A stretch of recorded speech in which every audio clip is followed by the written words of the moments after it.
my name's Alice, and this is my presentation on my year in industry. So I'm a cyber threat intelligence analyst at Cyjax, and Cyjax is a cyber threat intelligence company. So they provide clients, many of which are UK based, some are international, with threat intelligence, so that can be reports or data based on what's happening in threat intel at the moment. So I was speaking to my manager about making this presentation, and I was saying it's kind of really difficult to put into words exactly what we do because no 2 days are the same. It's really dynamic and it really changes when the threat intelligence scene changes. For my place of the year, as I mentioned, I took the role of a cyber threat intelligence analyst. In this, my primary responsibility was to produce actionable intelligence for clients to support the wider operations team. So I worked initially in the cyber threat intelligence team, and I then moved over between the cyber threat intelligence team and the open source intelligence team. So like I've just mentioned, inside of operations, there's 2 teams, cyber threat intelligence and open source intelligence, OSINT. And my position allowed me to work across both teams, which I found really, really interesting. It really gave me a taste into what the company does as a whole, which was really fun. And so I mainly worked at adding a CTI perspective into OSINT team requests. So that looked like me putting my knowledge on kind of networking and stuff into OSINT like requests or whatever for clients. So the difference between the 2 teams, it's mainly in the work they produce. So the CTI team primarily produces intelligence reports, which is something I did a lot of, which are essentially bits of intelligence that is made readable for wider audiences.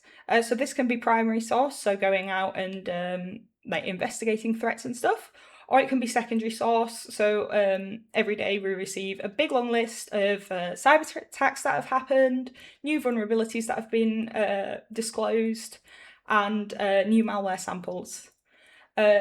The CTI team also covers threat actor analysis, so looking into hacktivist groups, stuff like that, and other technical investigations, which again falls under the kind of primary source research bit. And the OSINT team, they do kind of different work, but it's kind of linked as well. So they do a lot of intelligence gathering through social media, mainly into the wider crime scene rather than just cybercrime. They also go into different kinds of investigations, and they also get to look at physical security, so threats that are being discussed online that may affect real life locations. So the Cyjax platform, any reports I create are then uploaded to the platform. This gives clients written reports, summaries of information, as well as data, which is displayed through dashboards. This can be data from Telegram groups, hacking forums, data link sites, social media, news articles, stuff like that.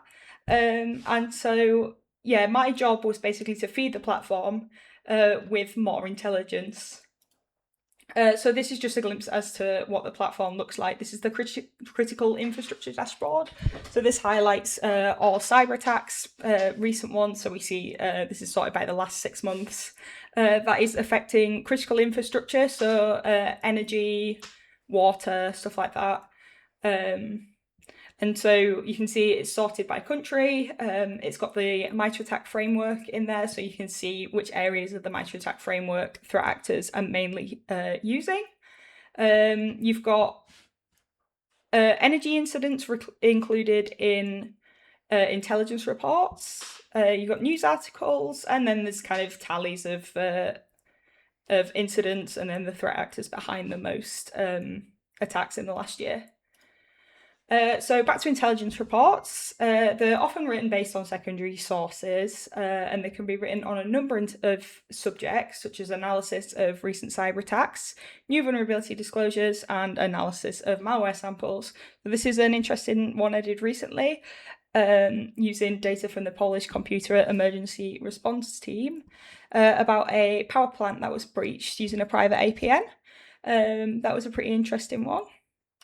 And this is another one I did about a retrospective look at the use of Celebrite by Russian authorities for forensic investigation, because it was found that they actually used those tools after their contracts had been closed by Celebrite. So reports typically contain around 5 bullet points as key takeaways. They also contain an analyst comment, strategic implications, and tactical implications. So the analyst comment is used to summarize why this report is important and why it's necessary. So this is basically so what. And it also can be used to provide further context, so into the background on the campaign, or like techniques, or the threat actor. And then the strategic implications are used to provide kind of broader information about the attack, with like policy-centered breakdowns. And this is what you'd give to non-technical personnel. And so we always write it as if the person reading the strategic implications is somebody like C-suite level at an organisation, maybe doesn't have a technical background but needs to know why this attack is important for their organisation.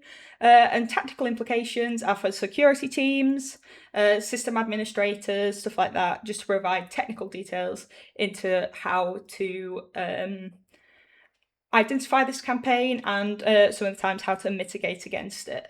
So because we're a cyber threat intelligence company, we don't provide any kind of incident response information to people. That's not what we do. But we can say, for example, in this one, enable lockdown mode on iPhones and advanced protection on Android. So I'm now going to talk about some of the tools I get to use on my day-to-day, starting with URL scan, which is really good for threat hunting. So while I was at Cyjax, I was actually able to produce an article about AI search poisoning, and to find the domains like affected in this, I used URL scan to identify like malicious web pages. This is also used to identify web pages that may be distributing malware or used for credential theft, because it provides analysts with a sandbox environment to explore web pages. We also use AnyRun to determine if downloads from a web page are malicious, and it can also allow us to validate indicators of compromise to see whether other kind of like anti-malware solutions would flag a hash or an IP as malicious. We also use Shodan to basically map out the public internet, tracking open ports and IP addresses. It can also find exposed servers or hardware, software with vulnerabilities, and also like if any service is using like default passwords and stuff, which is good for like that primary source intelligence and stuff. I also use OSINT Industries, which is basically like an in-depth search of whether it be domains, IP addresses, crypto wallets, phone numbers, email addresses, usernames. It basically shows you where it's appeared on the web and what's associated with it. So whether that be like usernames associated with a phone number or a phone number associated with an email address. This is really good at piecing data together. And yeah, thank you for listening. I'm excited to be back at uni, but I've really, really enjoyed my placement year. Thank you.